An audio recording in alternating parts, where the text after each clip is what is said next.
पोटुलाका के पौधे पर बहुत ज़्यादा फ्लावरिंग लेना बहुत ही आसान है, क्योंकि इसके लिए बाहर से खाद खरीदने की ज़रूरत नहीं होती है। हमारे किचन में ही ऐसी बहुत सारी चीज़ें उपलब्ध हैं जो पोटुलाका के पौधे पर एक बार में हज़ारों फूल खिला देंगे। जैसे हम अपने सभी सकुलेंट्स की केयर करते हैं, पोटुलाका की केयर भी वैसे ही करना है। ये एक सकुलेंट की वैरायटी है और इसमें फ्लावरिंग बहुत गुच्छों में होती है। इस पौधे को सालों भर हम संभाल के भी रख सकते हैं। बस एक ही चीज़ है जो इस पौधे को ख़राब करती है, वो है ओवर वाटर। तो कभी भी बहुत ज़्यादा पानी नहीं देना है। दूसरी चीज़, यदि फ्लावरिंग कम हो रही है तो इसकी पिंचिंग आप हमेशा करते रहें। और पिंचिंग और डेड हेडिंग दो ऐसी आप कह सकते हैं प्रोसेस है नॉर्मल, जिससे कि आप अपने पौधे को घना बना सकते हैं। डेड हेडिंग वो है जैसे फूल खिल गए तो आपने फूलों को, जैसे मैं दिखा रही हूँ, कट कर दिया और नीचे की कटिंग को आप कहीं रोप दीजिए, कटिंग इसकी लगा दीजिए, बहुत आसानी से लग जाएगी। इसकी कटिंग अभी नवंबर तक बहुत आसानी से लगेगी और फिर दिसंबर में जब बहुत ज़्यादा सर्दियाँ होती हैं तो ये पौधा थोड़ा डोरमेंट हो जाता है। तो ज़्यादा फूल लेने का बहुत ही आसान नुस्खा है कि डेड हेडिंग करते जाइए और पिंचिंग करते जाइए।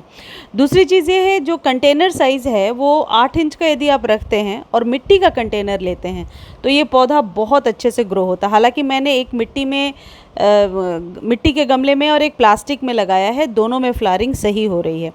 इसको पूरे दिन के सनलाइट में रखना होता है। और यदि फर्टिलाइजेशन की बात करें तो ये जो आप देख रहे हैं मेरे हाथ में, ये सूखे हुए बनाना पील्स हैं, यानी केले के छिलके और प्याज के छिलके। इसमें आप आलू के छिलके भी मिला सकते हैं।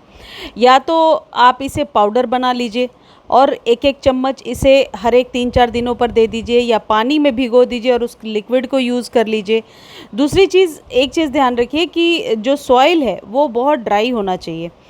इसके यदि सॉइल में बहुत ज़्यादा आप पानी देते हैं तो इसकी जड़ें सबसे पहले गल जाती हैं। तो इस बात का विशेष ध्यान रखें कि जब कभी भी आप इसके लिए सॉइल बना रहे हैं तो सैंड ज़रूर 30 to 40% मिला लीजिए, 20% कंपोस्ट मिलाइए और बाकी के रेशियो में आप गार्डन सॉइल ले लीजिए।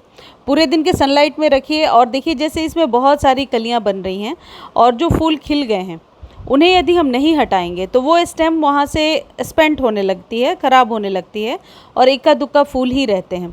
इसलिए डेड हेडिंग कीजिए। और ये जो बनाना पील वाला फर्टिलाइज़र है ये 3-4 दिनों पर लिक्विड फॉर्म में भी दे सकते हैं, यदि गर्मियों में दे रहे हैं, बरसातों में ड्राई फॉर्म में दे सकते हैं। यदि बनाना के पील्स आपके पास फ्रेश हैं, सूखे हुए नहीं हैं, तो उन्हें रात भर पानी में भिगोइए और अगले दिन उसके पानी को डायरेक्टली आप इसमें यूज़ कीजिए। वीक में 2-3 बार यूज़ कर सकते हैं सीज़न के टाइम में। एक चीज़ और है, 1 चम्मच कॉफ़ी यदि आप इसमें डालते हैं तो सॉइल जो है वो अपने आप भुरभुरी हो जाती है नेचुरली, उसके लिए आपको कुछ करना नहीं होता और एसिडिक हो जाती है, जो एग्जैक्टली रिक्वायरमेंट है आपके पौधे की, और जिससे कि आपका पौधा बहुत अच्छी ग्रोथ ले पाता है।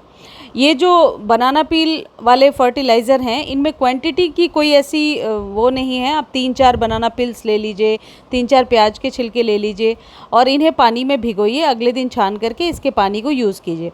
इसे स्प्रे ना करें, अदरवाइज़ बहुत मक्खियाँ आती हैं, फिर चींटियाँ आने लगती हैं। तो डायरेक्टली आप सॉइल में डाल दीजिए, छान करके डालेंगे तो, क्योंकि इसके में आप देख रहे हैं जड़ें कितनी फैलती हैं, तो बनाना पील्स जाने के बाद इकट्ठा हो जाता है और वहाँ पर जड़ें गलने लगती हैं। तो लिक्विड फॉर्म में दे रहे हैं तो आप इसे छान कर देंगे तो बेहतर होगा। ये जो कॉफ़ी है इसे 15 दिनों पे रिपीट करना है, इसे बार बार रिपीट नहीं करना है। और मात्रा कितनी रखनी, आधा चम्मच आपके 6 से 8 इंच के कंटेनर में रखना है। आप इसको लिक्विड फॉर्म में बना कर दे सकते हैं। 1 गिलास पानी लीजिए, उसमें घोलिए और उस पानी को डाल दीजिए। वो और भी बेहतर तरीका है रूट्स तक खाद को जल्दी पहुंचाने का। गर्मियों में तो ऐसा ज़रूर करें।